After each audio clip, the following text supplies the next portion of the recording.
What is up? What is up? What is up? Holy smokes. Thursdays for the boys. How's everybody doing? Man, we got a good show. Got some topics tonight, baby. Let me tell you. Woo! Oh boy. Probably gonna hurt some feelings. Kind of seems like what I'm good at. Hurting feelings. Where's everybody watching from? So if you're on your mobile, you're not going to see the poll. But if you're headed over onto the horizontal, there's a poll in the chat. I love seeing where everybody's from. You know what I mean? Get a lot of people from Germany, which is fucking crazy. Got a good show, baby. Good show. Got two topics tonight we're going to hit. Going to react to some videos. Do some Q&A with everybody. Hopefully get some good conversation going. So we got our well, here and over here, we got our topics for tonight. Topic number one, we're going to discuss what is commonly referred to as an alpha widow. We'll explain it all. I promise you, I'll explain it all.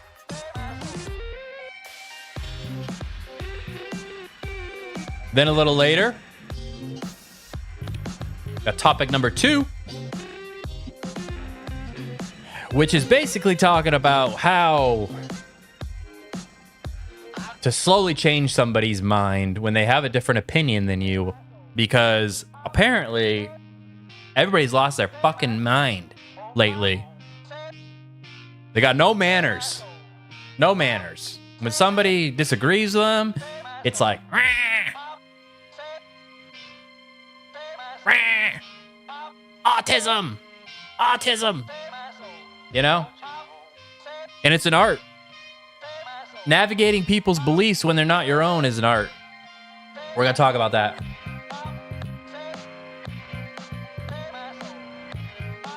We're going to talk about that.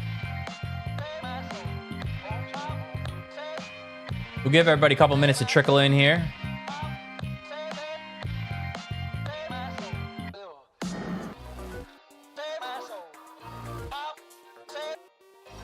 Hacker Alvarez, Moville.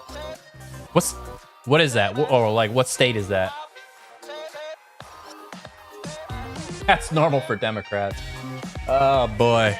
Oh boy. Where are you from? You from the States? I'm assuming, if you're referencing Democrats.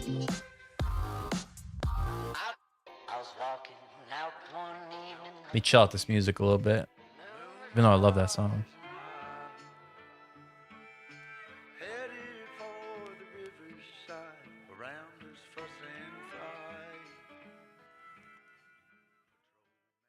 Yeah, where are you from, man? JF.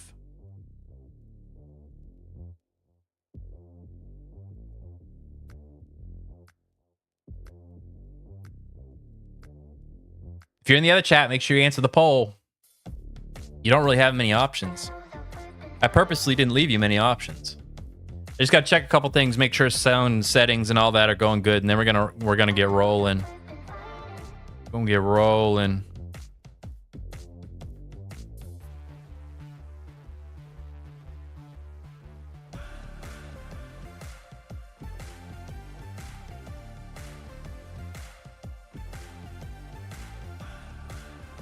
All right. Things are looking pretty good. Stream quality is looking decent.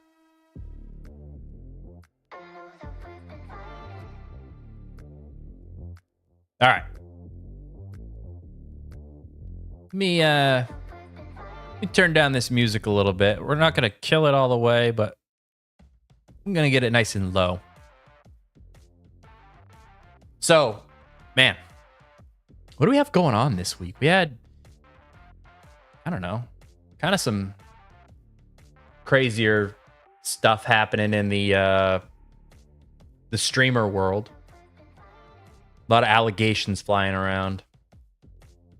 There's that streamer Mizkiff. I don't know if you know him, but apparently he's a big piece of shit. I tried to give the guy the benefit of the doubt. I didn't know who he was, and I saw like clips and stuff like that, and I'm like, you kind of look like a piece of shit. You kind of act like a piece of shit. Well, turns out he's a piece of shit. So there's that, and so there's this thing, or this other streamer. Her name's Cutie Cinderella. Funny name, but she's kind of about as vanilla as it comes. She's this former Mormon, I guess. Blonde hair, blue-eyed, white girl. And she got into some heat because of pretty much what we're going to talk about later as the second topic.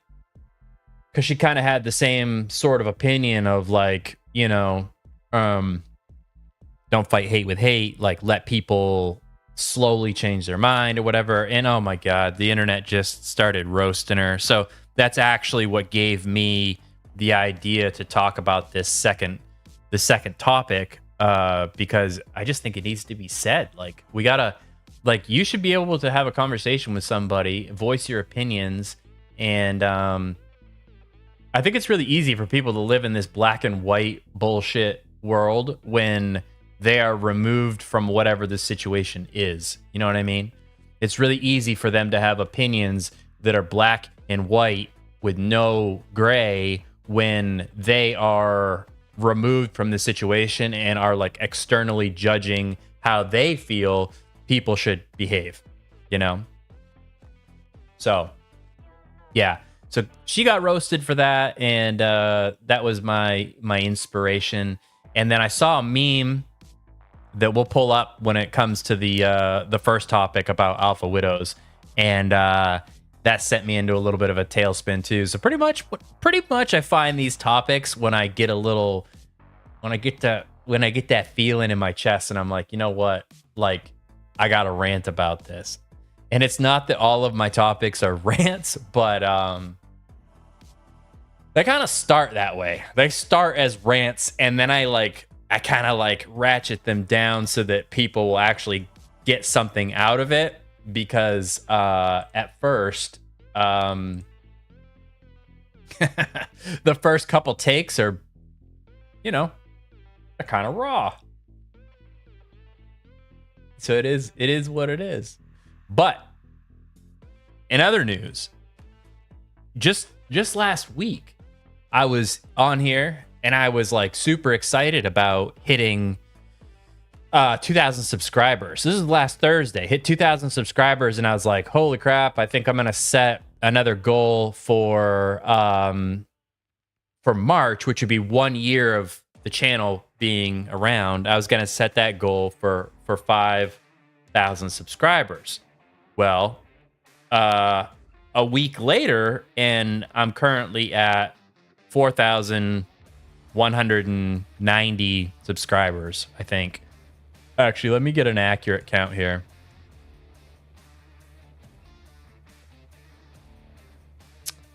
$4,194. So I gotta update that.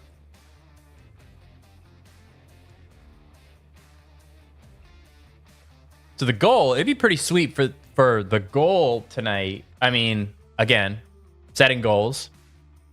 Apparently, I'm really good at hitting goals, but not good at setting goals. So the sub goal tonight, if we are able to hit it, is to hit 4,225.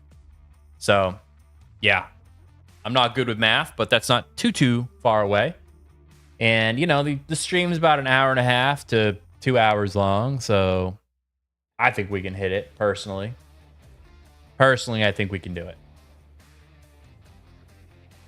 And what's nice is, after this stream goes offline, it just lives on the channel, and then people still see this and still watch it, which is pretty cool.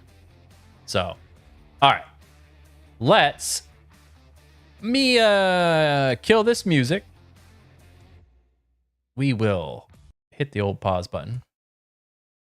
And so I want to get into the first React video here. And make sure. Or not just. All right, let's rewind. Okay.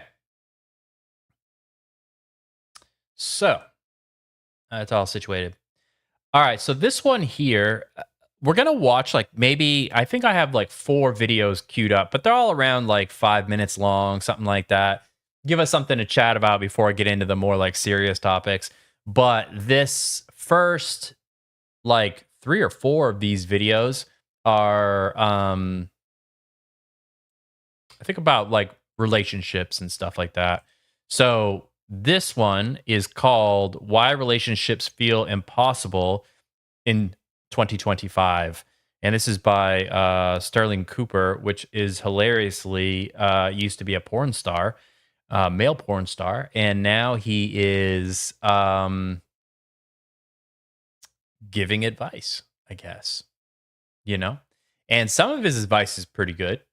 I think he has more advice to give about what to do in the bedroom, though, than like dating, but that's just my take on that.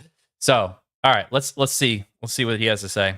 If you can sum up, why do you think that dating is in kind of a quagmire right now? The experience of a woman on the phone is very different from the experience of a man on the phone, on social media specifically. So she's on her Instagram and she's just getting endless likes, endless attention, endless DMs, endless comments. And it's like building this ego that isn't really earned, you know, whereas a guy doesn't have that experience at all. You're Especially not just competing with the guys in the club or the guys in her workplace or the guys in her social circle, competing with every single that's in the DM. If a guy got married like a generation ago, it's a totally different ball game. And they're trying to give us advice. They're trying to tell us, bro, why don't you get married? Like, and I'm just. So yeah, it sounds like this is a short clip, so it's probably like chop, chop, chop, like pretty fast paced. But what they hit in the beginning, I think, is probably one of the biggest issues with dating nowadays. Is back in the day when you only had a landline, right? Like, affairs and cheating absolutely still happened, right? But it typically happened at like work, you know, Christmas parties, all that type of stuff, right? So you really only had to like worry about your partner cheating when you didn't know where your partner was. Which on one hand was easier back then because you didn't have a cell phone in your pocket, which is basically like a tracking device. You know, so people would be sneaky and still cheat. But nowadays, your partner can be sitting right over there on the couch cheating on you. And it's because the people that they are cheating on you with have 24/7 access to your partner. And that, I mean, that's not good, you know.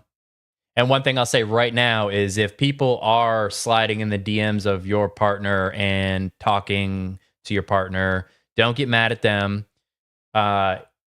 It is absolutely a reflection of how your person acts out in the real world.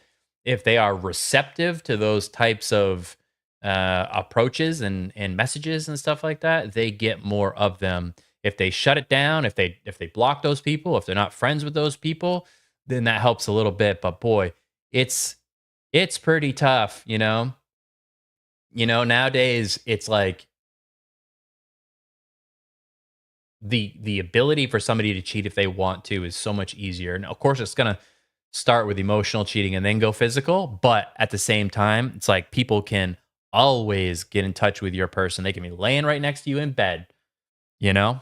Just like, hey man, you don't know what it's like right now. Dating is now personal branding. Yes, because most guys have a marketing problem, not an actual product problem. Like if you break dating down like that, there's loads of dudes, and you probably encounter them all the time, who are like, make good money, they've got good career, they're in shape, they've got competencies and skills. Yikes. The product is sound. Yes. Effectively. It's just they don't know how to market themselves. They don't know how to sell themselves. And that's that personal branding idea that Ryan Stone talks about. And it's like, yeah, Instagram is part of that social marketing, that personal branding. TikTok can be part of that personal branding and stuff. Like when I scroll through, Instagram. I don't know if he's going to mention this or not, but Instagram is basically the number one dating app. The number one dating app by far, right? Because there's the dating apps like Tinder and Hinge and Bumble and all that stuff that are like actually labeled as dating apps. But a lot of times for men to have any success on those apps, they end up having to pay. They end up having to pay a membership. And oftentimes it's not worth the amount of money. And so Instagram is free. Just about every single person has it. You can see what the other person looks like before you even, send the friend request or message or whatever. And if you are like, no, I want you to think how many of your last relationships or hookups came or started with a conversation from Instagram or Facebook or Snapchat. I mean, as you get a little older, like Facebook, Snapchat kind of fades away because, like, I don't know. I'm of the opinion that if you're a grown ass adult, like, what are you doing on Snapchat? Like, literally, that app was designed in the very beginning to have secret conversations. You know what I mean? So you can act like you're just doing it for the silly cat filters. It's bullshit. You don't need that. Every other app now has filters anyways. But so I guarantee you most of your past relationships have come, and you'd be like, oh, not serious relationships. I don't care. Hookups, relationships, whatever. I guarantee you 90% of them have come from social media. You might have already known the person, but I guarantee you that little like and then the message and then the hookup, it all goes the same way. Instagram and TikTok, the algorithm is like feeding you people that it thinks you'd be interested in. You're also competing against the algorithm in a sense too. Yeah. Like, are you interesting enough to captivate people's attention? It's like, does that imply that every single person single guy has to now be like a social media influencer to even get foot in the door? Yeah. It's kind of nuts. There's one thing I want to ask you, because I really thought that was interesting. You were talking about the media deliberately misleading you. When we were growing up, right, it's the narrative of like what women like and what women respond to was like Friends and Hallmark movies and Disney rom-coms. I don't think that's really gone away that much. How many movies can you name me where you think there's accurate portrayal of male-female dynamics? So there's a few, and people get canceled. So there's a show called Alfie. Do you remember Alfie? And yes. He's a complete male the whole time, but he ends up with the girl in the end. There's another one, Ashton Kutcher is in it, and it's Layout or The Spread or something like that, and he just like bangs a bunch of chicks. All of those shows, they're canceled. And then if you even watch, do you ever watch Suits? No, I never watched Suits. So Harvey Specter is in the show Suits. In the first couple seasons, he's just like tagging every chick. And then what happens is each season, they progressively put him with an older and older and older woman till he marries a 50-year-old woman. Because they needed to neuter this handsome male stud who was banging all these chicks. So yeah, correct. It's like, it never works that way. And then the bad examples are like Big Bang Theory. I'm just a nerdy guy, and a 10 lives across the hallway, and I'm gonna bang her. Or I'm watching The Boys right now, and it's like, I'm just a nerdy guy who works at Radio Shack, and I'm dating a supermodel. Okay. Yeah, because then it sets this dynamic that the man like is absolutely so lucky to have found this woman that puts up with his shit and his patheticness. It's like fucking charity pussy. Like, please, I just get laid, please. Okay. We will have intercourse, and then you're gonna shut the fuck up, you pathetic little bitch. Okay. And I'm just nice, and I'm super vulnerable, and chicks want me. And people wonder why guys get frustrated with women. Mm-hmm. People wonder why guys end up in that like red pill rage area of their life, or they have that massive resentment towards women. It's because they've been told their whole life that women are like this way, when in reality they're over here. It's really cruel that we just constantly feed men this complete... And I mean, women are kind of fed this stuff as well, but Bullshit. it's not like affecting them the way it affects guys. You touched on something there, which is kind of interesting, that like women's innate solipsism stops them from even being able to comprehend self-help, male self-improvement. It's kind of Yeah, what he just said about like women are fed the same thing, but it doesn't harm them as much. It's because like, so if we flip that around and a woman's like, boy, I guess I should go for nerdy guys, you know? Maybe I should go for nerdy guys because that's what Hollywood is telling me. And then they go on some dates with some nerdy guys and they're like, you know what? Yeah, not really into it. I guess I'm not really into the nerdy guys. Okay. Well, they know that and they move on and go for whoever they figure out they want to go for. But for guys, we see so much of this shit that we're like, okay, I need to be like this nerdy guy in this show, or I need to be like this dumbass on this other show. And then all it keeps happening is it doesn't work and it doesn't work and it doesn't work. And it gets more confusing because you're like, what the hell? Like every single show out there is telling me that I need to act this way and it's just not working, you know? But there's no other substitute. Like it's not like there's one show that this guy is just a fucking badass, right? Just a stud, non-apologetic, just a man, right? And then another show where there's like a nerdy dude, right? So then it's like if the nerdy thing didn't work out, the guy could be like, okay, well maybe I'll be like this other guy, but it's not. It's all the fucking same. It's all the same. It's just this bullshit. These like little weak men that nobody wants to be and nobody wants to fuck in real life. You know what I mean? Like, let's just get real. Like, nobody wants to be that guy. Nobody wants to fuck that guy. But for whatever reason, Hollywood keeps pushing it, pushing it, pushing it. And then, you know, all these women are like, where are the good men at? It's like, well, you know. kind of funny. Like, you've probably had this experience. Let's rewind the clock a bit for you, Michael, because before you like really understood this whole social proof concept and you just went ham on it, right? Did you ever have a situation, because I've had this so many times, where you date a girl and she immediately assumes that every other woman on the planet wants to fuck you? Yes. And I think most guys have had that experience. Yeah. Where it's like they can't comprehend that other women would even think differently. So here's how you prove this. So that is a fact. And what's really weird about, and of course, like, this is not all women, but this is definitely something that I have noticed, right? I can be single and go a period of time and be pretty much like under the radar. No one even, no women really pay attention or whatever, especially if I'm not actually like pursuing, right? And I'm just kind of doing my thing. The moment you start to date somebody and it gets around that you're dating, all of a sudden you start to notice that other women kind of shoot their shot a little bit. Women never like straight up shoot their shot bluntly like a man does, but you're like, why are you messaging me? This is interesting. And the fucked up thing is, they're like they're talking about, you seem more successful when you're with somebody, because when you're not with somebody, women, for whatever reason, are like, what's wrong with him? Why doesn't he have a partner? Why isn't he dating anybody? And then when you are dating somebody, women are like, oh, I wonder if I can take him from her, because then that would make me feel so special. Oh, it's fucked up.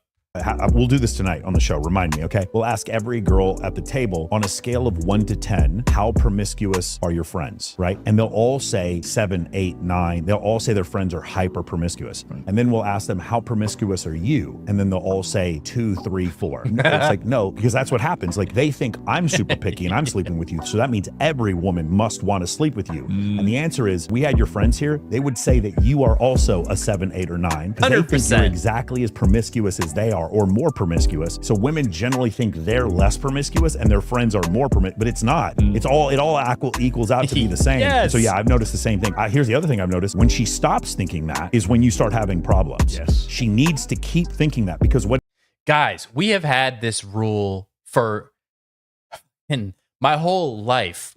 Before even like the conversation of body count became a huge topic.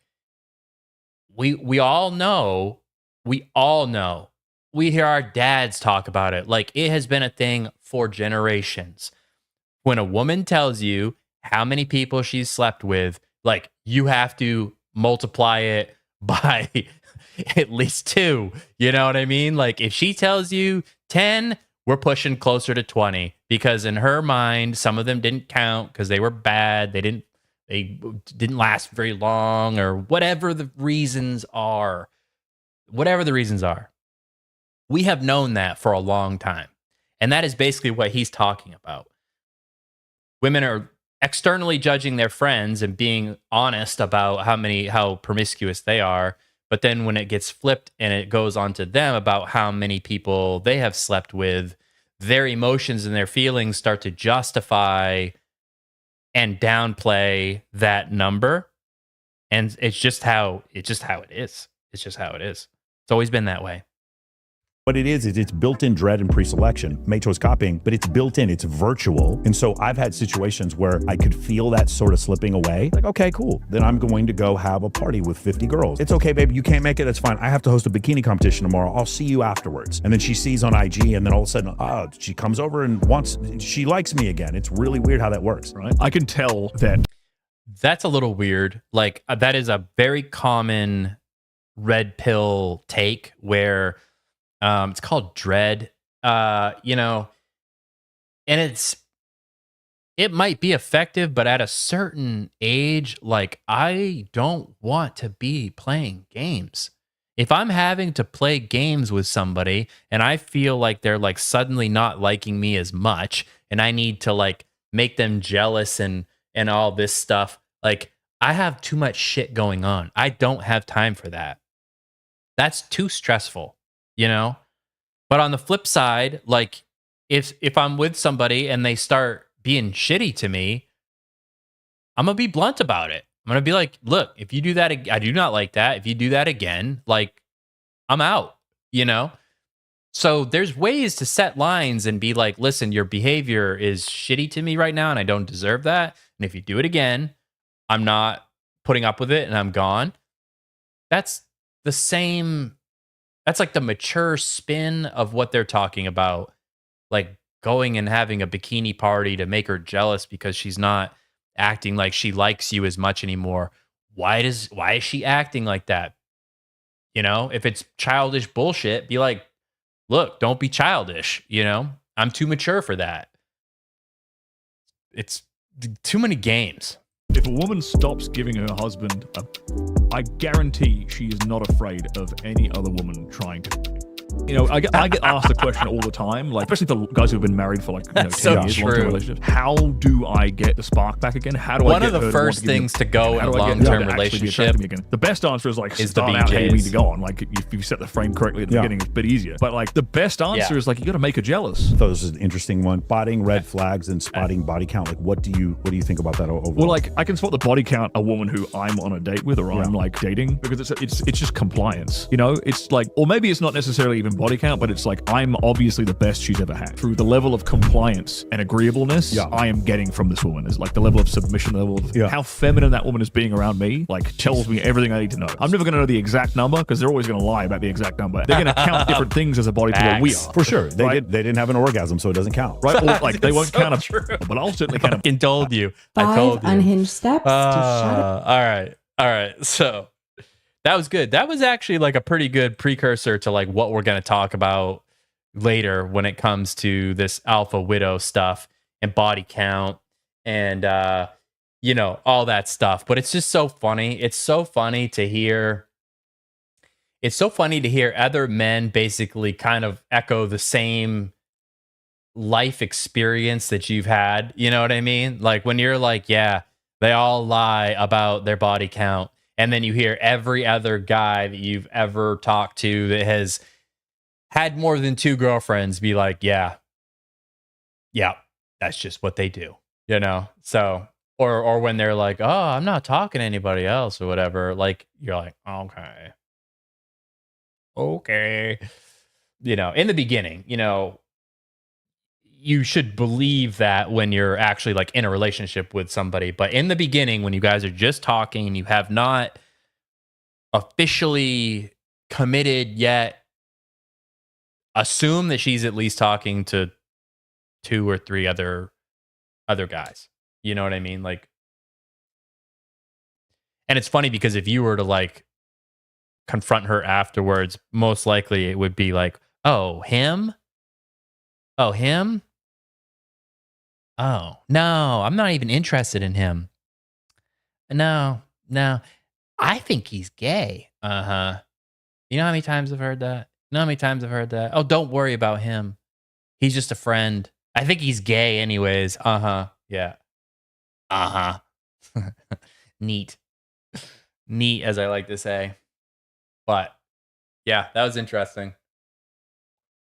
Some of that red pill stuff gets a little out there, you know, it gets a little out there. I've read some red pill books and I've listened to red pill podcasts and stuff like that. And I think what it really does is in the beginning, when you have first broken up with somebody and you're kind of going through that really painful, part in life, you know, where you're trying to get over what just happened to you. It basically is a way for you to justify your feelings of rage. You know, but after like that calms down and goes away, you're like, okay, some of this is legit advice, and some of this is just a little over the top. Or even if it's true, it doesn't mean that I want to do that. Like they talk about this thing called frame a lot. And I do think frame exists, but I don't think it's like as involved as people, as like the red pill community would have you believe. Like, it's fine to do what your girlfriend or wife wants to do, like once in a while, you know? Holding frame would be like, if you don't want to go do that thing, you just say no, because you don't do anything you don't want to do. And it's like, yeah, there's a balance though. You know what I mean? Like, you see those guys that get dragged around a shopping mall for like 8 hours and they're holding all of their girlfriend's bags of stuff that they've bought and, you know, all that. And it's like, that is a dude that lost frame somewhere along the way, you know? Because I guarantee you he is not enjoying himself. And she knows he's not enjoying himself, but she doesn't care. Most likely she's spending his money anyways. So it's one of those things where it's like, draw your lines, win your battles, but sometimes you still do things you don't want to do because it makes your girlfriend or your wife happy. And that's fine. But they need to know that you are doing that for them because you know that it makes them happy. And it doesn't mean you're going to do it all the time. Doesn't mean you're going to go shopping all the time. But maybe you're like, all right, babe, fine. We'll go shopping, you know? But other than that, she knows what your answer is. No, I don't go shopping. You know what I mean? It's like, if not, it just like chips away. It chips away. And it's like, the next thing you know, she's scolding you about how to fold the washcloths. You know what I mean? No, they don't go like this and then like this. They go like this and then like that. Okay, you dumbass. You think she wants to suck your dick? Nope. That's somebody that's lost frame. You know? Like, that's somebody who's lost frame in a relationship. And then the respect goes, and then the spark dies, and then, yeah, before you know it, it's a barren wasteland. It's a desert. It's a desert. And that's why I think it's important, like what they were talking about when it comes to like the pre-selection thing of like women like men who can get other women. You know, you need to keep yourself in a certain shape so that she knows that you could go get another girl. You know, like, you have the capability. And it's like, if you're not on this journey with me and you're not like improving my life and we're not working out, like best believe I'm going to find somebody else and it's not going to be, a pity. Like how many of those freaking like sitcoms and stuff do you see where the wife's like, yeah, good luck, finding anybody else to the husband, and the husband's like, dirt, I'm an idiot, right? You don't want to be that guy. You want to be the guy that has options or could have options easily, but doesn't take the options because you're happy with the person you're with. The moment your significant other thinks that you can't go get somebody else, why does she want to be with you? If she literally thinks no other woman wants you, why the fuck does she want to be with you? You know what I mean? It makes no sense. Makes no sense. Anyways, all right, let's move on to the next video, which I have to queue up because I don't know what it is. Yeah, it is this one. All right, so this one is called, oh geez, 5 Unhinged Steps to Shatter a Man's Confidence. Oh boy. Okay, let's see what she has to say.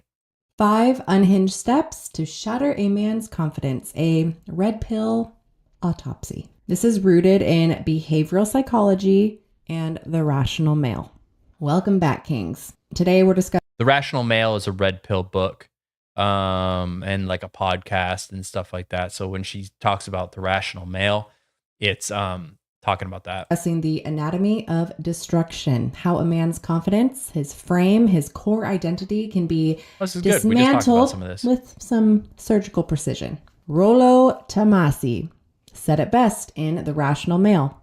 A man's confidence is fragile, built on opinions, rooted in frame, but easily fractured by scarcity. Women instinctively test that frame, not always maliciously, but to measure your strength. The problem?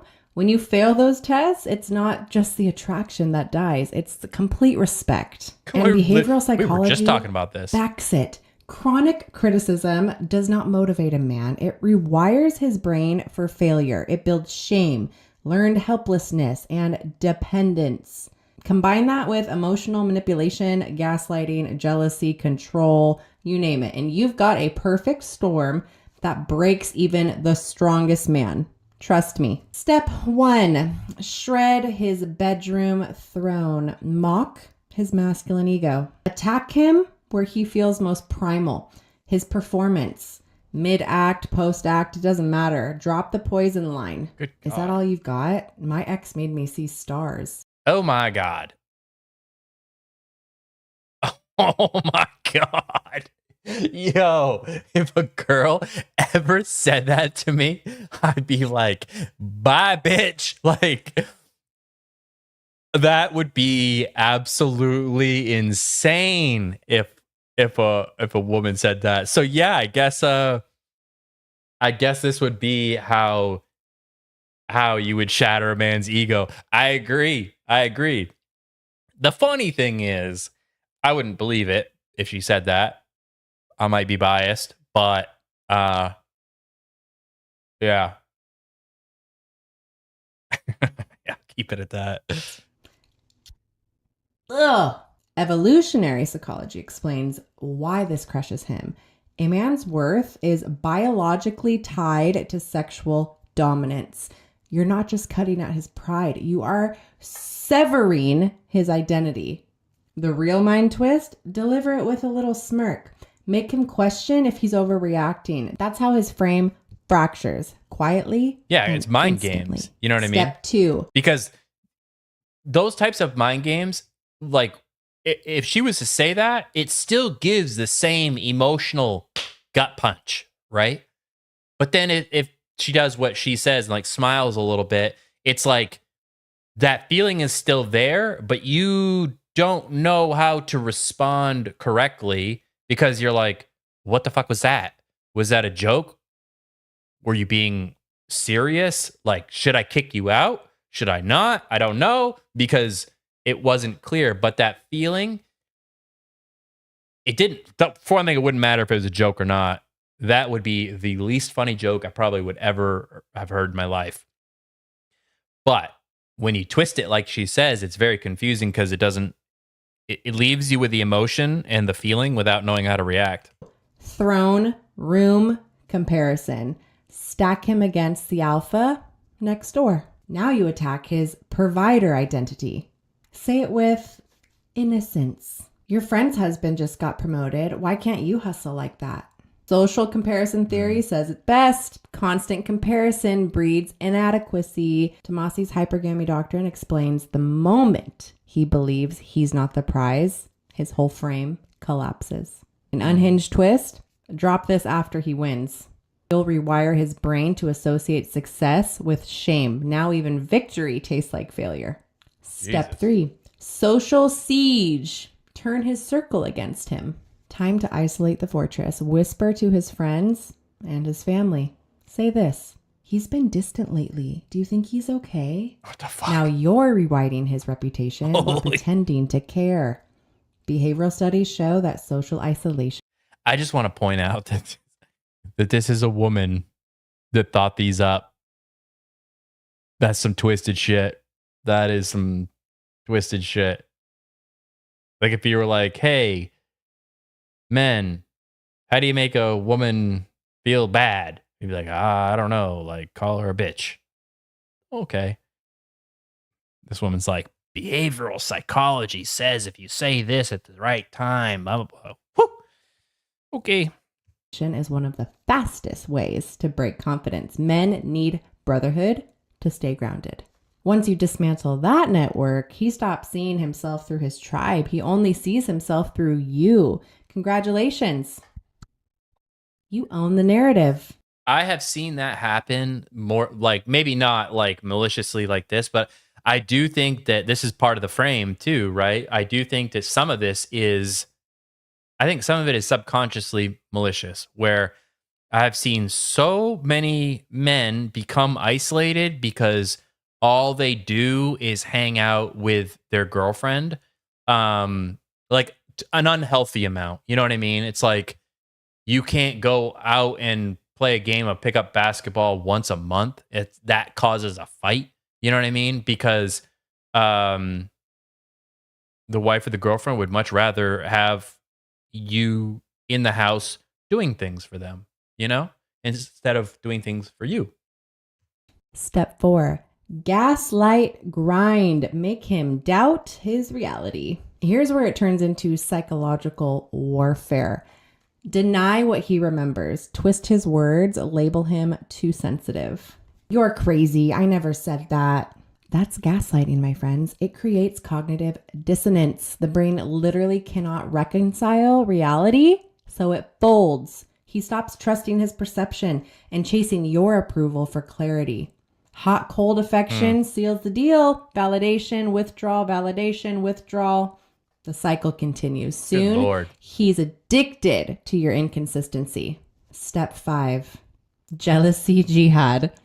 Bait him with rivals.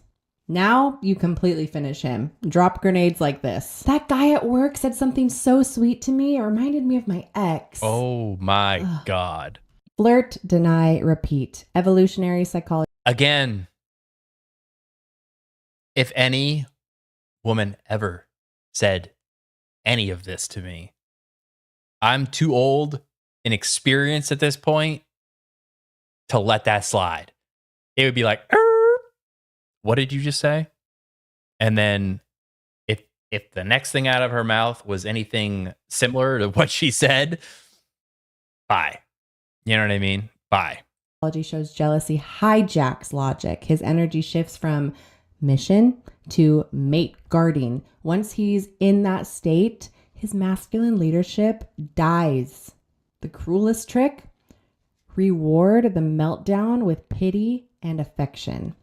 He'll thank you for the scraps. Crown shattered, kingdom gone, empire destroyed. The red pill cure? This isn't empowerment. It's execution. It's how the feminine shadow manipulates the masculine through insecurity. Tomasi's antidote: hold your frame.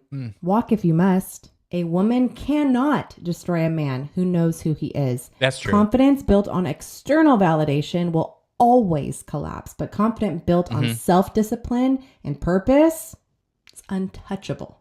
Yeah, I agree with that part. Like, there's a little bit of like theater with that, like the whole like purpose and mission or whatever. It's like, yeah, you should always have a purpose in life. You should always be working towards goals and stuff like that. Totally, completely agree with that. But a lot of times, you should do more internal analyzing to find out who you are without needing to like actually go do things and achieve things all the time.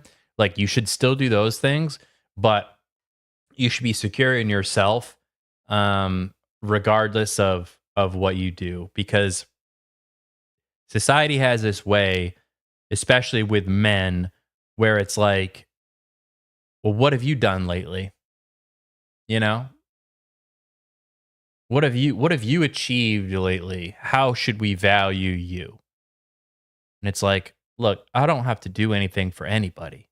You know what I mean? Like, I don't have to achieve anything for anyone. If somebody doesn't see my value, that's fine. I know my value, and I don't have to like walk around holding up all my plaques and accolades behind me being like, look, I'm a real man. Look what I did. I'm a real man. Look at this. Look at this award I won. I'm a real man. It's like, you should just know, but it takes time. It takes a lot of time by yourself, Stay grounded, stay dangerous, stay free. And if you've seen these tactics in the wild in your own life, drop it in the comments. I am so curious to hear your stories. The more we expose this manipulation, the harder it becomes for anybody to weaponize it. So hit like, shoot me a comment, subscribe for more. And remember, frame isn't what you say. It's who you are as a man. Okay. Dang. That was dark. Jesus. Boy, oh boy. I guess that was a little peek into the female brain, right? Like, holy shit. Like, that was dark. But I would hope that I say that, but like, I have messed up as well. What I want to say is, like, I would hope that you would be able to pick a significant other to be in a relationship with that you would be sure that they're not going to play games like that. But at the same time, man, I've made some mistakes. I've made some mistakes. And 6 months in, you're like, who the fuck are you? Like, who are you? You hoodwinked me, and now we're like sharing an apartment together or whatever. And it's like, you're a completely different person. You sold me this lie. And now 6 months in, once I've committed and like, burned the ships, basically, now the true colors come out. And feeling can be, you could be like, you could feel trapped. You know what I mean? Like, you feel literally trapped. But I think it's important to basically, like, frame, and all that stuff comes down to you. You have to be willing to walk away. You have to be willing to cut ties, walk away. If somebody disrespects you in a relationship, you have to have the belief in yourself that you will find somebody else. And I think that is holding men back a lot. Especially if our relationship is like mostly good, but also bad. It's like, it's hard to cut that rope sometimes, because you feel like, well, then that means I'm going to be alone for a while. Yeah. Yes. Be alone for a while. That is absolutely fine to be alone for a while. Realize you don't always have to be with somebody, Be comfortable with yourself. Be comfortable 6 months, a year, like not talking to anybody, not trying to date anybody, just fixing your shit, you know? And then I guarantee you, if the next person you date, if they pull that shit on you, like in that video, you're going to bounce. You're going to be like, nope, I am not interested. And that is power. That's frame. That's frame. So, all right. We're moving into the next one. And I'm going to turn that down a little bit because it's a little loud. So this one is, it's not about relationships, I don't think anyways. This one is called The Moment I Realized I Lost My Edge. And I wanted to watch this one because lately I have felt like slow and old, you know, in the gym and in jiu-jitsu. I just feel my age, you know, turning 43 in December, and it's kind of catching up to me a little bit, I feel like, and it's kind of freaking me out a little bit. So I wanted to watch this, see what this man had to say, and then we'll go from there. So there was a moment I looked in the mirror and I just thought, fucking hell, you've changed. Not in that proud, mature, silver fox kind of way, more like, where the hell did that bloke go? I wasn't the man I used to be. I'd slowed down, I'd piled on a bit of weight, I was weaker, recovery took forever, and the truth is, I'd lost my edge. And if you're watching this, maybe you felt that too. Like life just quietly stole your spark while you were busy keeping it all together. Yeah. I used to be a Royal Marines commando, rugby league player, endurance runner. I've run ultra marathons through jungles, deserts and frozen wastelands, places where most people wouldn't last a day. Hopefully this isn't an ad for something. I want him to be genuine. I want to hear some advice. I don't want to hear like, I felt this way and then I bought this, you know. I thrived on challenge, on being sharp, on being capable. But then one day I woke up and it felt like all that resilience had leaked out. I'd stopped lifting weights like I used to, stopped sprinting and touch rugby, stopped pushing myself because I was getting older. And then it hit me. That's exactly how you become old. You stop doing the things that once made you feel alive. Yeah. That's when I realised it wasn't just my body that was getting soft, it was my mindset. It started small. I'd get tired easier. I'd train one day and feel ruined for 3 days afterwards. I'd get ill and just couldn't shake it off. And after I got COVID, I just picked up this chronic fatigue syndrome which absolutely knocked me for shit. I don't have any idea if, you know, whatever, long COVID, whatever. But I will say that I do know what he's talking about when it comes to like hitting the gym on Monday and feeling wrecked for the next 2 days. And when you hit a certain age, like you have a lot more responsibilities, you know, like you might have kids, your job has stress and stuff like that. And so, you know, sometimes, and I think this is probably what he's talking about with mindset, sometimes it's difficult to get excited to go like destroy yourself. You know what I mean? You're like, all right, it's leg day. And last time I did leg day, I couldn't walk down the stairs correctly for like 3 days. And you got work, stress, family, kids, money issues, all this stuff. And sometimes it's difficult to be like, yeah, I want to go add on that feeling of destroying your body on top of all the other shit, you know? And then, so then you don't go.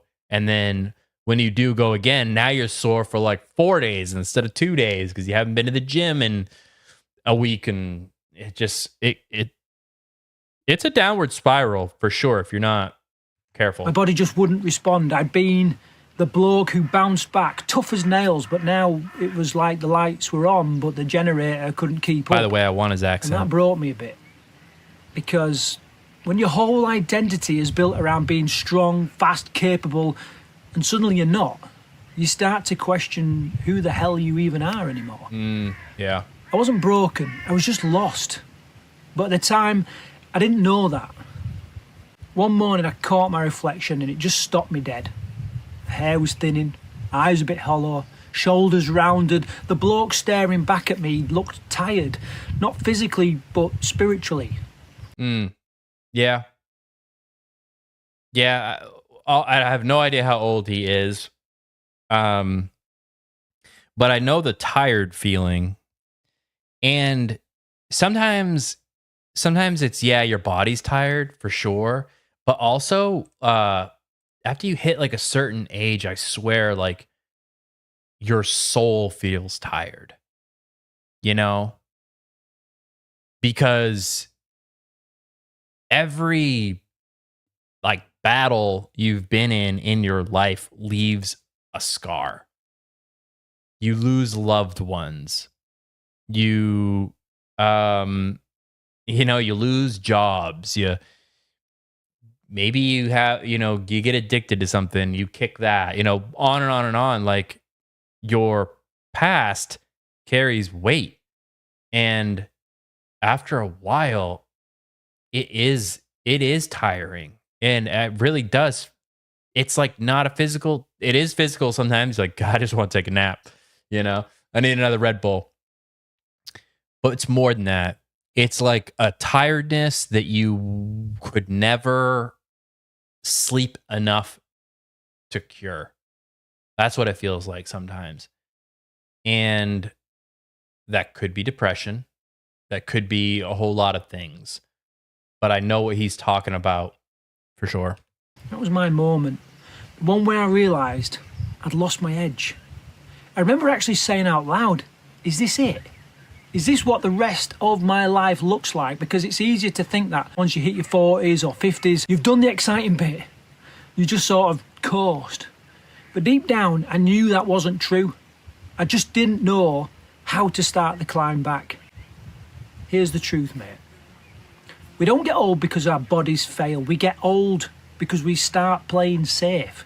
We start protecting ourselves from life instead of participating in it. We stop sprinting because we might pull a hamstring. We stop sparring because we might get hurt. We stop lifting heavy because it's not worth the risk. But here's the problem. Comfort kills the man inside you long before age ever does. What I had to learn was that challenge is the cure. That doesn't mean reckless or being stupid. It means leaning back into the things that test you. Training again. Running again. Creating new goals, making life hard, but on your terms. Because if you don't, the world will make it hard for you on its terms. I said that exact same thing before. Here's the thing that I think you have to sort of start realizing with age too, is a lot of times it can be super discouraging if you used to lift this or whatever, you used to bench press this amount of weight. And now at this age, you can't hit that amount of weight anymore. Part of you wants to be like, fuck it. What is the point? What is the point? If I can't do what I used to do, like, am I even progressing? And I think that when he was saying, continue to make things hard and challenging on yourself, but on your terms, that's what popped into my mind. It's like, if you used to bench this much at 20, don't expect to bench that much easily at 40. Can you do it? Probably. But it is going to be harder, and it should be harder. That's the thing. We don't cut ourselves any slack. We're like, I did it before, I'll do it again. You might, but your body is not the same. And that is a weird thing. And I think probably men feel that the most. Women do too, if they are actually involved in physical activities and stuff like that. But most women don't even have a physical hobby. So that's typically where it shows up the most, is like, dang, I used to run this fast and now I can't. I used to lift this heavy, now I can't. I used to do this many rounds of jiu-jitsu, now I can't, right? It's like these physical tests that show where your body's at, that constantly remind a man as he ages that he is aging, you know? And while all that's happening, let's be honest, the world's changed. Middle-aged men, we don't really have a place. You look at TV and film, blokes like us are either the punchline, the idiot henchman, or the washed-up dad who needs rescuing by his daughter. Even Indiana Jones got replaced by a woman kicking ass while he looked confused, and it gets in your head. You start to believe it, that you're past it, that your best days are behind you, but that's... They keep doing that to every single franchise. They're like, you know what this needs? A female lead character. Like, isn't the newest John Wick movie, like the ballerina, isn't that a female lead? The Indiana Jones, they're like, we need a female lead. The new Star Wars movies, they're like, we need a female lead. And it's like, what? Why? That's why all those movies and TV shows tank, though. Nobody wants to see that. It's bollocks. The truth is, we've just got to start writing our own story again. Stop waiting for permission. Start carving out our own place in the world, one that actually fits who we are now. What I've learned through all this is simple. You find your tribe when you start showing up again. When you start radiating that energy that says, I'm here, I'm working on myself, I'm not done yet. You don't attract your people when you're hiding. You attract them when you start moving. So if you've been feeling a bit lost, a bit directionless, maybe even invisible in conversations, you're not broken. You've just stopped moving in awareness. Knowing exactly where you are right now. I'm going to link that one in the chat. Give it a like, give it a follow. So that's where I'm at. That's what started this whole journey. I'm not rolling over for a tummy tickle, and I'm challenging you to do the same. If you're feeling lost, like you don't fit in and the world is against you and the world has changed, check out this video. It'll help you get going again. I'll explain how to actually take stock of where you are and start rebuilding a sense of direction, developing some respect and pride for yourself again. I like that guy. You can get your edge back. It's still there. So he's at least 48 years old. I'm turning 43. I feel like I look better. But who knows? 5 years. You know? Who knows? Who knows what that's gonna do to me? Damn. All right, so let's I think that's enough of the videos. It's enough of the React videos. I say we get into some of the topics here.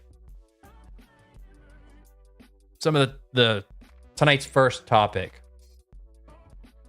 Especially after we watch all that red pill stuff, I think that's pretty relevant, which is nice.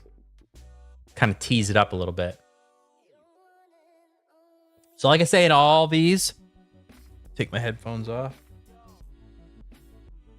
Pause the music because I will forget that it's still going. All right. So, like I say in all these live streams, when we get to this segment here, this segment, I basically like minimize chat and I do the segment and then we talk about it afterwards. Because what I do is I end up actually taking the segment and I clip it and it becomes its own standalone video on the actual channel. So, like I won't look at chat and it will just be like, it'll sound like I'll have an opening and I'll have an ending to the video. So if you hear me say, you know, like, thanks for watching, you know, I'm not going anywhere. I'm just kind of ending the video. If that makes any sense. But before we do that, I want to look at the subscriber count. Oh, shit. We got to update it. Let's go. Let's go.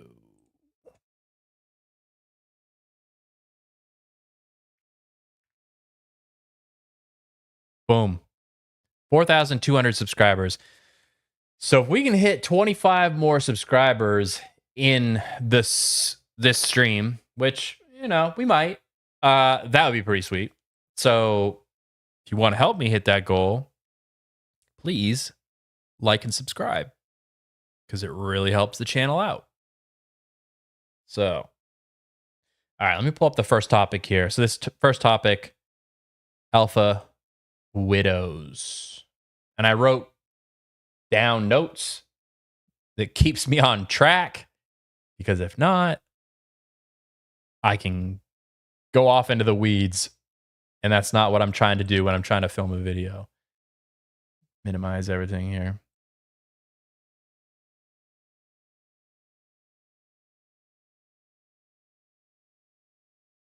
Oh. What did I do? Did I?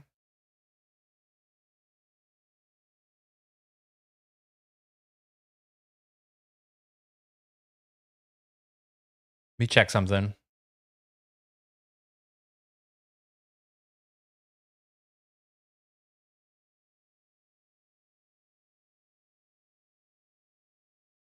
We back? Did it drop?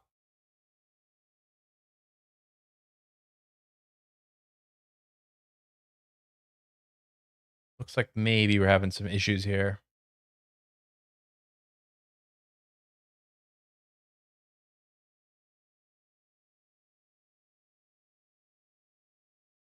We'll give it a second, see if it settles out here.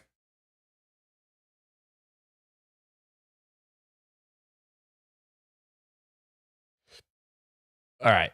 I think we're back. Give me just a second. I'm just going to check a couple things. I really don't want to jump into this segment if it's not actually streaming. That'd be dumb. All right. Looks like it's going.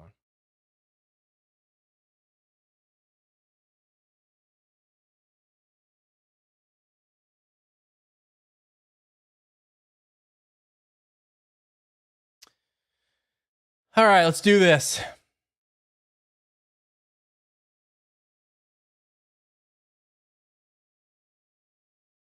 You ever do any retake? The magic of editing, okay?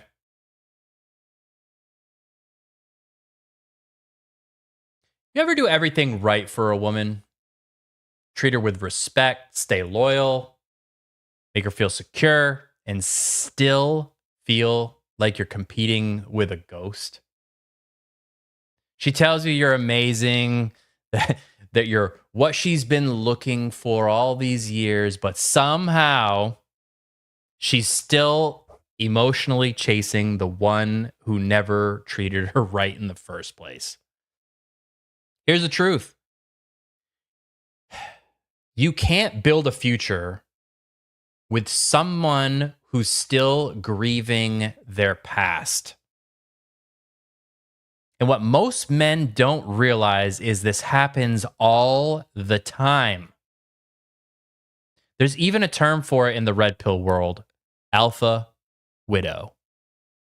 Or past tense, alpha widowed. And that's when a woman becomes emotionally stuck on the man who left the deepest mark, even if he didn't deserve her in the first place. Imagine doing everything right, cooking for her, listening, showing up, only to realize she still dreams about the guy who made her cry. That kind of experience, it hardens a man. It makes you pull back, stop giving, stop caring, because deep down, you start thinking, what's the point of being good if good never wins? But here's why it happens. It's literally not about you. It's about emotionally imprinting and how women do this, okay? When someone ties chaos to love, peace feels unfamiliar. So when you bring calm, she doesn't feel chemistry. She feels confusion because it's not what she's used to. So in this video, I want to break down what it really means to be alpha widowed and why this mindset damages good men, and how to recognize it when you're loving someone who's still living in the past. I'll also show you how to keep your heart strong without letting someone else's brokenness turn you bitter. Because the goal isn't to be colder, it's to be wiser. So let's break it down. What alpha widowed actually means, what it really means. When you hear the term alpha widowed, it sounds like another internet buzzword, but it's describing something real. It's when a woman gets emotionally stuck on a man from her past, usually one who made her feel something powerful, strong emotions. He might have been toxic, unreliable, maybe even flat out disrespectful, but he left a mark. Not because he was good for her, but because he hit something deep inside her. And that sounds really bad, but he probably did that too. The alpha in this example isn't about muscles and money. It's about imprint. It's about intensity. He was a man who triggered deep emotion, the one she can't forget no matter who comes next. And that's what's dangerous. Because when a woman bonds with chaos, peace doesn't feel exciting anymore. It feels dull. So when a good man steps into her life, consistent, dependable, respectful, she mistakes calm for boring. That's what alpha widowed means. That's what it really means. She's not chasing the man, she's chasing that feeling. She's trying to recreate that same emotional high, even if it comes from dysfunction. And the tragedy is, the man who finally shows up ready to love her right ends up paying for the damage another man caused. So let's look at the psychology behind it. So why does this happen? When a woman holds onto a man, why? Why does a woman hold on to a man who doesn't treat her right, even when she finds someone who does? It comes down to how the brain connects emotion and attachment. When a relationship is chaotic, full of highs, lows, and uncertainty, the brain links chaos with passion. Every argument, every fight, every emotional roller coaster releases dopamine.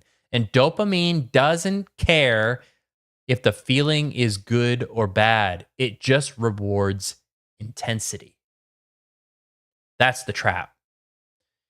Because the bond isn't formed through peace or respect. It's built through emotional survival. The more unpredictable the relationship was, the stronger the imprint becomes. So when a woman finally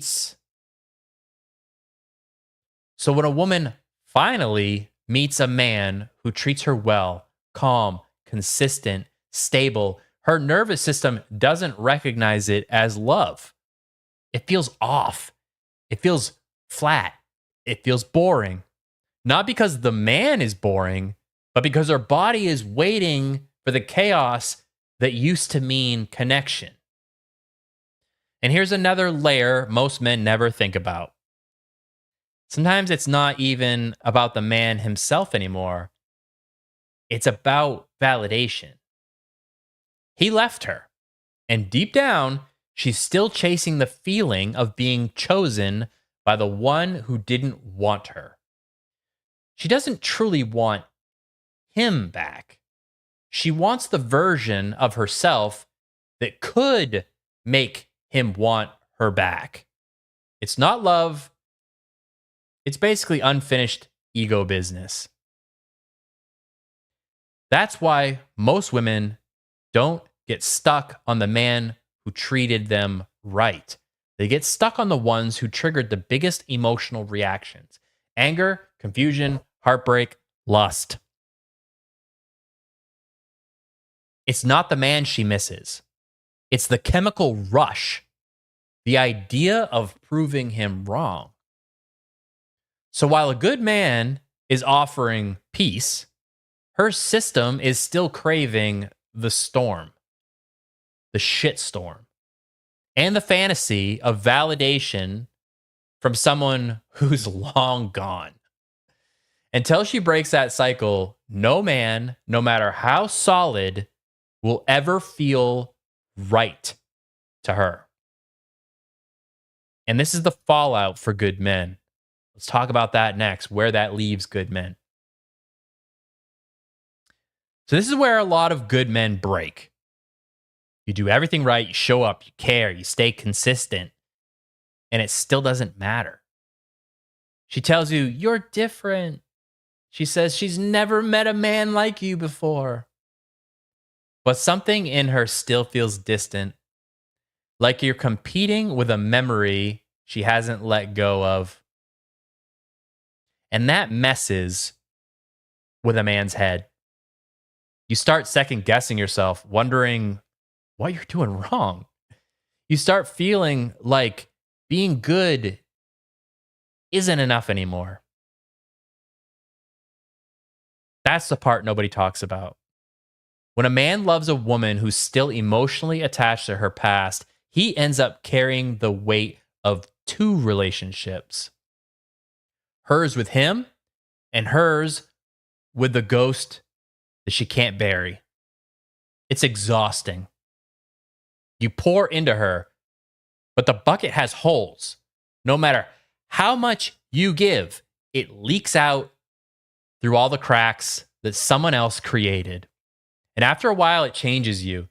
You stop doing little things. You stop giving effort. You stop trusting that your love will ever be enough, because it won't.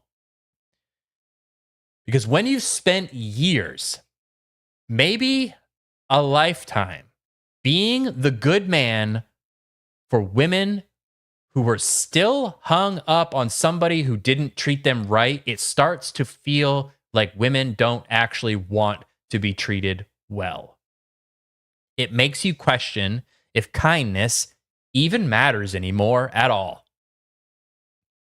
You start thinking maybe being cold, detached, or emotionally unavailable is what women respond to, because that's what their actions seem to show. That's how good men start to harden. Not because they stopped caring, but because caring stopped working. You go from romantic to guarded, open to cold. And the next woman who meets you doesn't get your best. She gets the version of you that love doesn't pay off. She gets the version of you that learned somewhere along the way in all of your heartbreak that love doesn't pay off. That's the real cost of this whole thing. It doesn't just destroy connection, it destroys belief. Belief that being a good man still matters. Belief that showing up counts for something. But here's the truth. It still does. You just have to stop giving it to people who aren't ready to receive it. Now, here's where things get a little touchy. I'm going to talk about body count and how it affects emotional imprinting. Here's a part that nobody wants to talk about, but every man needs to understand. The more men a woman's been with, the harder it comes for her to fully bond with the next one. It's not judgment. That's just how emotional imprinting works. Every man leaves something behind, mentally, emotionally, physically.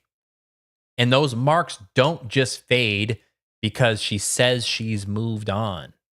They stack. Every relationship, every hookup, every heartbreak, it leaves a trace. Her brain and body start to connect certain emotions to love, usually the wrong ones. Passion tied to pain, excitement tied to chaos, affection tied to anxiety.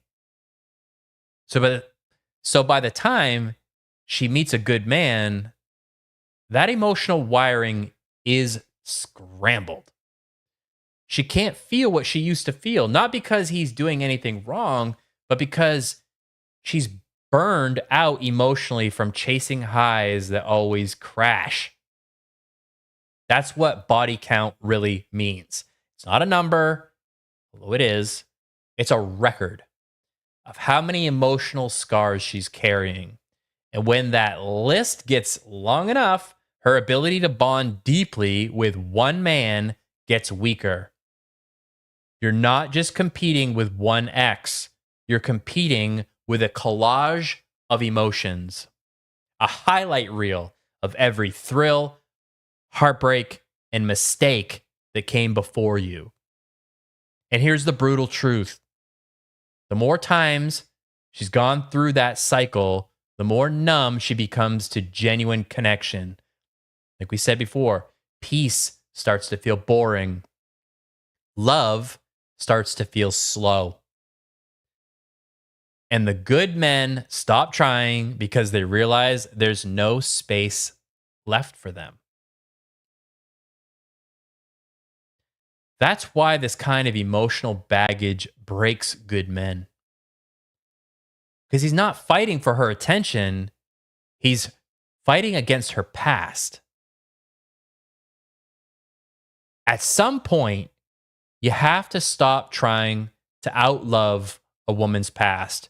You can't fix her by proving you're better than the man who hurt her. You can't compete with ghosts. If she's still emotionally tied to another man, you're not building a relationship. You're just living in the shadow of one. And no matter how patient, kind, or loyal you are, you'll always be playing from behind. The truth is, healing isn't something you can do for her. It's something she has to want bad enough to do for herself. Until she faces those patterns, she's going to repeat them. And you're just the next chapter in the same story. So here's what men need to understand. You can be a good man without being a foolish one. You can lead with kindness without abandoning your standards. You can care deeply and still walk away when you realize she's not ready to meet you where you are. Never come second to any man's memory. Point blank, period, full stop. Never beg for a place in a heart that's already occupied. If she's still living in the past, you owe it to yourself to leave her there. Because the longer you stay, the more you start to shrink. Your confidence erodes. Your self-respect fades. And before long, you're the one needing to be healed from her. A real man knows when to give and he knows when to stop. Protect your peace before you try to protect hers. That's not cold. That's discipline. A lot of men get hardened by this, and I don't blame them. I have. When you keep showing up as the good man, doing everything right, and it still ends the same way, it changes you. It changed me 100%. You start to lose faith that women even want what they say. And you start to think kindness doesn't matter. And that's a dangerous place for a man to live, to exist in. Because when you stop believing your effort means anything, you start pulling back from the world. You stop leading, you stop trusting, you stop loving with your full heart, complete, going all in. But here's the deal. Your character still matters. Being good still matters. It's just not meant to be wasted on people who aren't ready for it. You can't save a woman from her past. You can only build a life strong enough that the past doesn't break you. The moment you stop chasing broken people, you start attracting healed ones. And I think also you attract them, but you start to be able to identify healed ones from broken ones. And that's an important skill. Unfortunately, it only comes with experience. So yeah, this kind of pain hardens you. But don't let it hollow you out. Let it sharpen you. Let it teach you standards through experience. Let it remind you that a man of value doesn't chase people who can't recognize their value. Don't compete with ghosts. Don't chase validation. Build a life so solid, the past can't touch you. That's how you win. Thank you so much for watching. My name is Seth. I hope you got something out of this video. If you did, please like, comment, subscribe. It helps the channel out immensely. If you're still doom scrolling, check out one of these videos right over here because I'm sure it's right up your alley. Thank you very much. Appreciate you. There we go, chat. Boom. That's a little bit of a long one. I tried to stay in the lines and not go too far left or right, but yeah. We did it. We did it. Ace. I don't do I remember? Where you? Yeah, I think I do remember you. What up, Ace? How you doing? How's your Thursday evening? Sorry, I was doing a little segment there. So I had to look away from chat.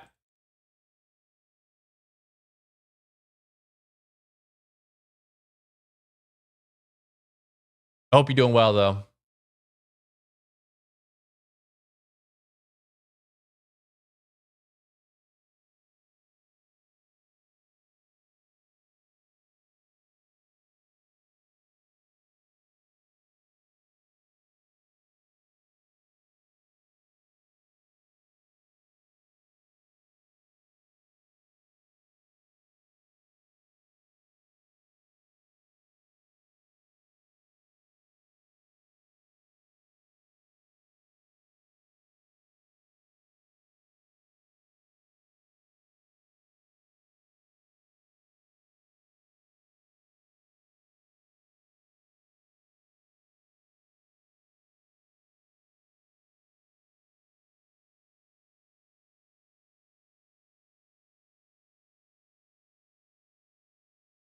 The German one. Yes, that's right. The German one.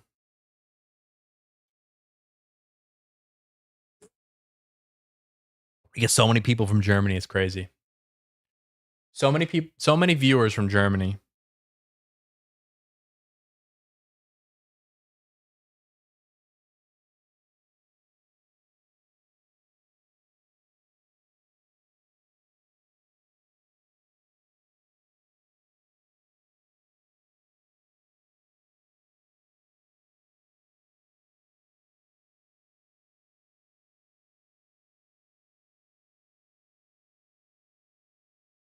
We got to do a little subscriber check here. What are we at? What are we at? What are we at? Ooh, we gained 2 more. All right. Okay. We'll update that. Let's update that. Subcount properties. We'll take every little bit that we can, right?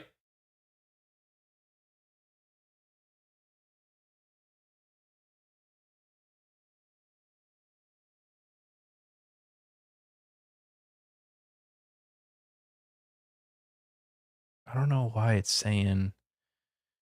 What is this saying? What is this saying?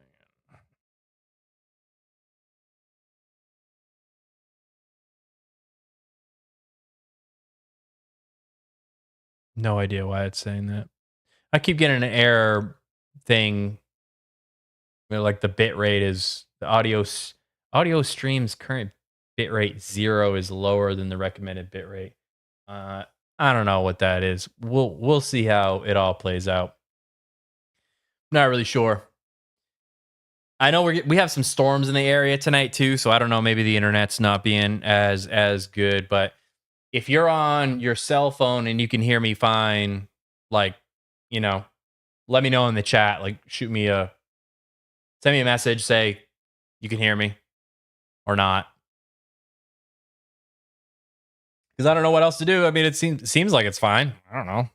Seems fine to me. So we're going to move on in just a minute here. We're going to move on to the second topic, but I got to cross that topic off first. So let's do this.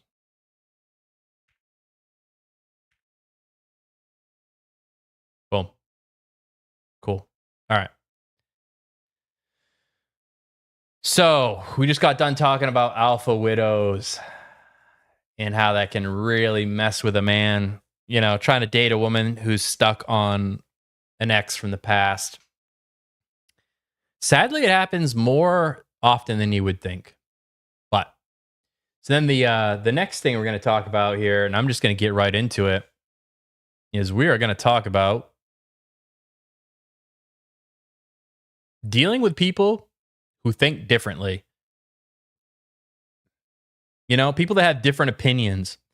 For whatever reason, we have lost that ability to have that conversation, that civil conversation that we've always been able to in the past. Now it's like when somebody disagrees with something that we believe in, we immediately lash out with hate and we want to condemn the other person, So let's get into it. Let's get into this segment here.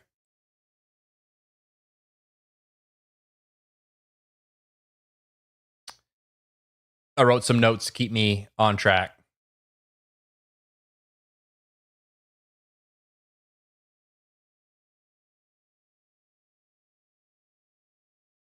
You ever try and have a real conversation with someone who's clearly stuck in their old beliefs? And no matter what you say, it feels like you're talking to a wall.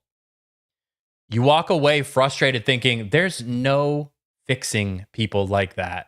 There's just no way. But here's the truth. Shouting someone down has never changed their mind.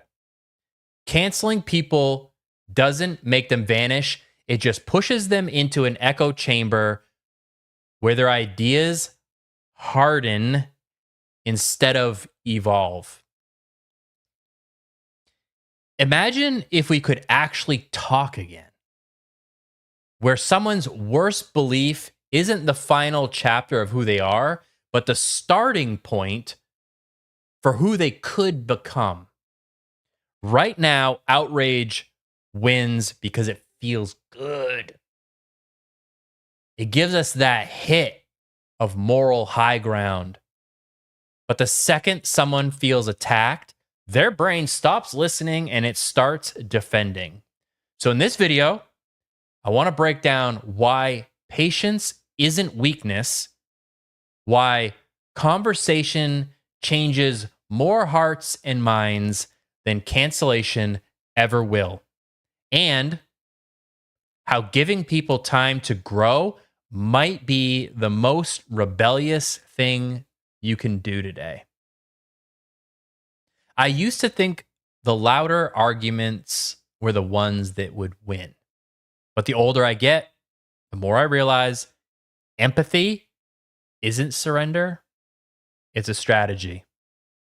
Stick around, because I'm going to show you why labeling someone a bigot means you've already lost. You've already lost the chance to change their mind, and how you can stand your ground without closing your own mind. Let's break it down. So there's definitely like a culture of outrage these days.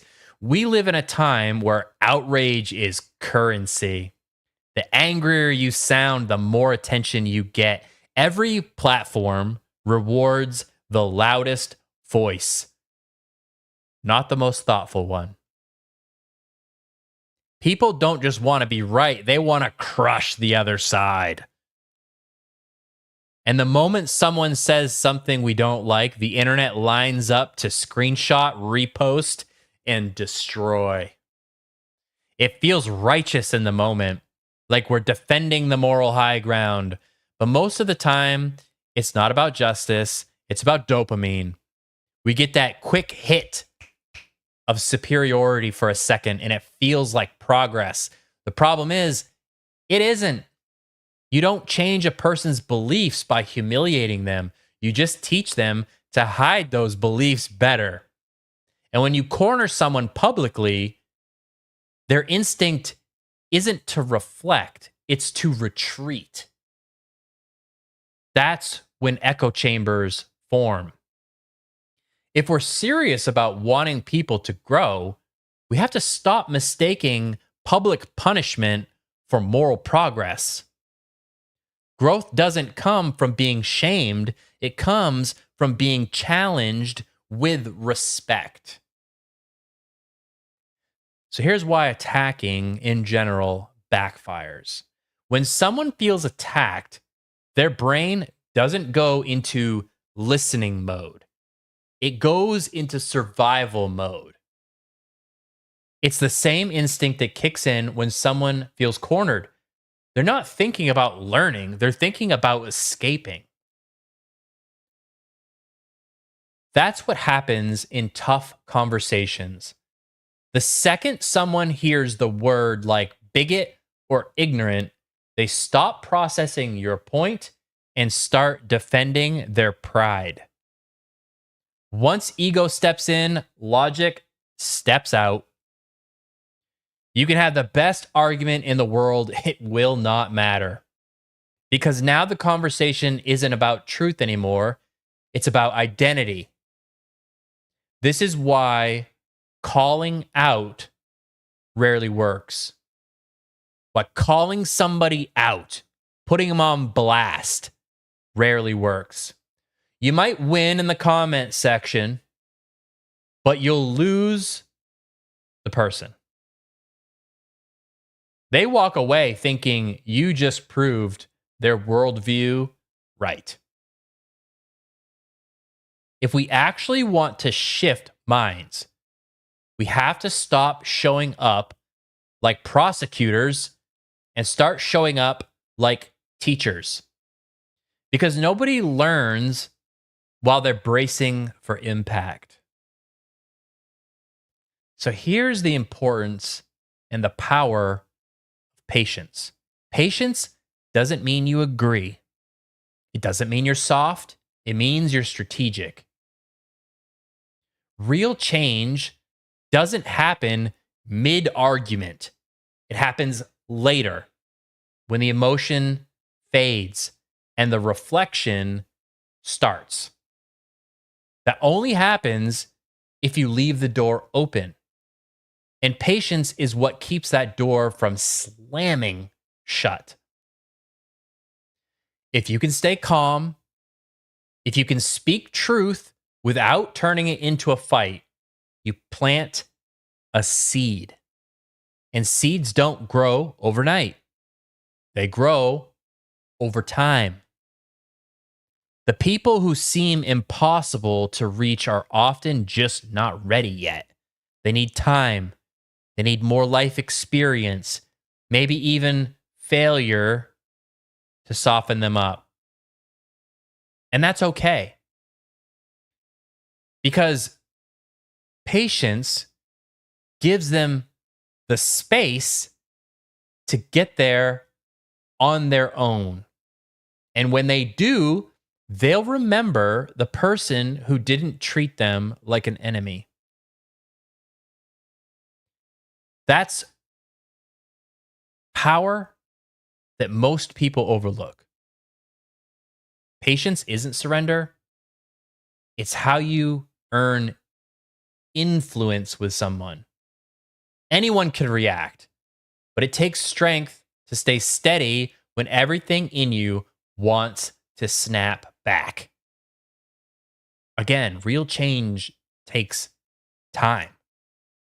Beliefs don't flip overnight. They're built layer by layer by layer through upbringing, environment, fear, pride, pain. So it shouldn't surprise us that they take time to unravel. You don't erase years of conditioning with one argument. You do it through repetition, consistency, exposure. It's like steering a ship. You don't yank the wheel and expect it to just turn instantly. You make small adjustments, and over time, the whole course changes direction. That's what composure does in conversation. It creates motion without chaos and progress without wreckage. Some people will need months. Others will need years to change their mind. But if you shut them out the moment they show ignorance, you rob them of the only path to growth.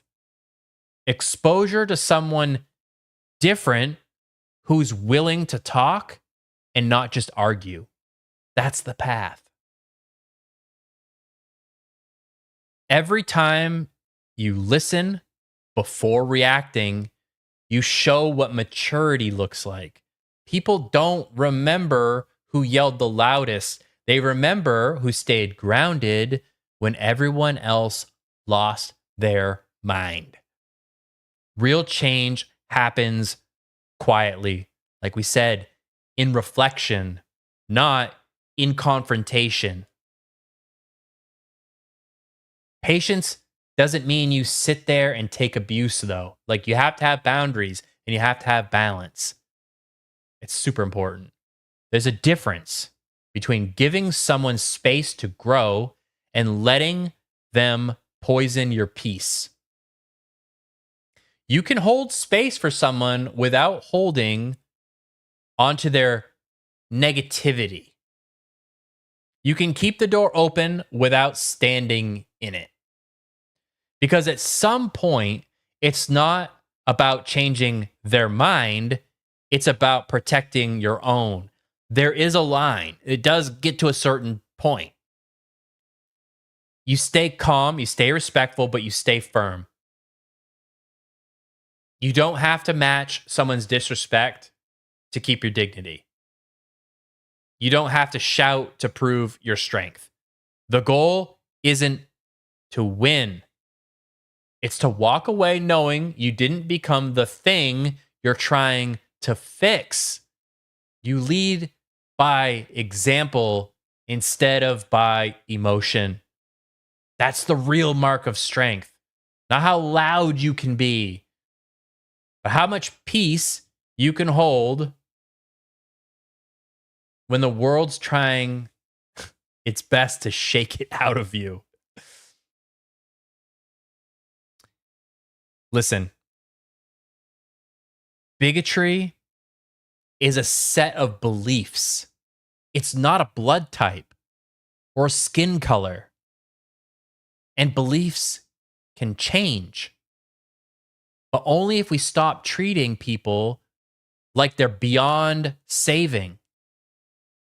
You don't have to agree with someone to treat them like a human being. You don't have to tolerate their behavior to leave room for them to grow. That middle ground, that space between anger and acceptance, that is where influence lives. You can't shame someone into changing their mind. You can model something worth changing for, though. You can prove that calm doesn't mean weak, it means controlled. So listen, the next time you run into someone whose views make your blood boil, I want you to remember this.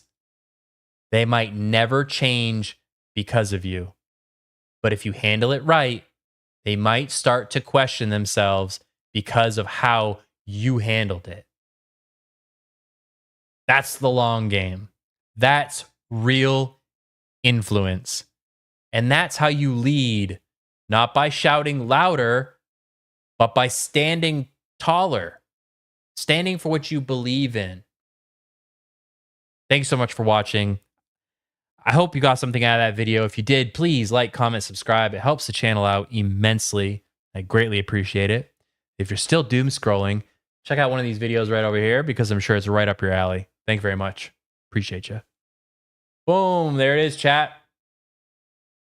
Second one done.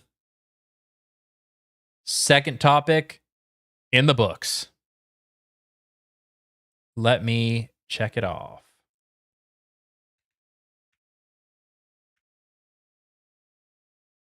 Boom. Sweet.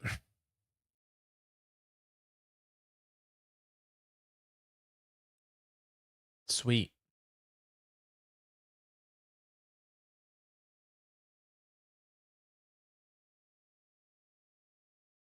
All right. Nice. All right, I think that's it for tonight. If you made it this far, thank you so much. That was a good show. We had some good topics. Those topics are going to be clipped out and put on the YouTube channel as their own standalone videos. So please subscribe to the YouTube channel. Help me hit my goal. We came pretty close to the goal, 20-ish off, which is not too shabby. I kind of think we're probably going to hit 5K by next Thursday's live stream. So definitely tune in because that's going to be a big one. So we go live every Thursday, 8 p.m. Eastern Standard Time. Thank you so much for watching. I will catch you all next week. Peace.